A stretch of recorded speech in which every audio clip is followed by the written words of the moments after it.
Afternoon, everyone. I'm Kristen Myers, editor-in-chief of ETF.com, here with the Midday Market Minute for Friday, April 11th. Now, I'm going to be completely honest with you. I actually recorded a Market Minute earlier in the day, and it's already completely wrong. And that's exactly what we have been seeing all throughout this week, and frankly, over the last several trading sessions in the markets. Markets flipping from the green into the red, back into the green, all around various headlines. So here's where we stand right now.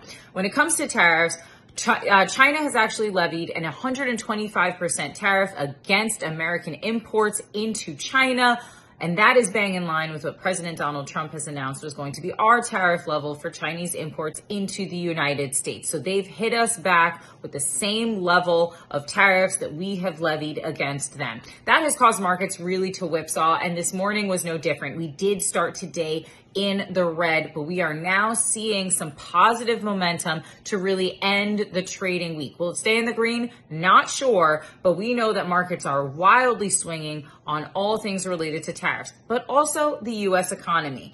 JP Morgan's chief, Jamie Dimon, has come out and said that the United States can expect some sort of economic turbulence as a result of these tariffs and has actually upped the recession odds to 60%. So this is all bad news. You would think that there would be continued right across the screen. But again, investors are going to be resilient, markets are resilient, and they're going to always look for opportunities to head higher. So let's talk about what is performing well today. I won't talk about anything broad market because that could change in a moment's notice. But let's talk about gold, GLD, ticker GLD.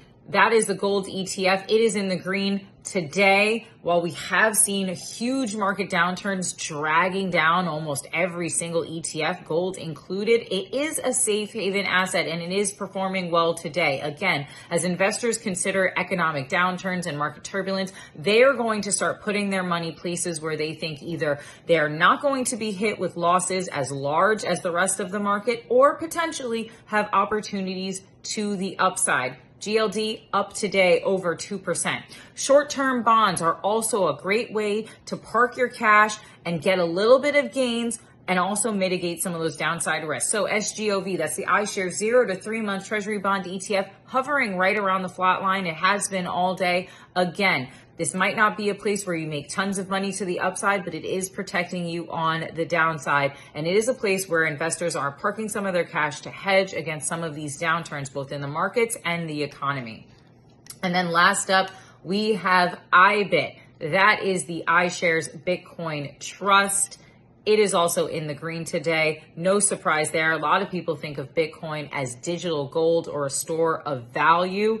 It hasn't entirely been performing that way, particularly over the last couple of weeks, but it is in the green today, at least in the midday. But be sure to like, follow, and subscribe to ETF.com. I'm going to be keeping you updated on everything to do with tariffs, the U.S. economy, the Fed, and more, how it's going to be impacting markets, the economy, and of course, your investment portfolio.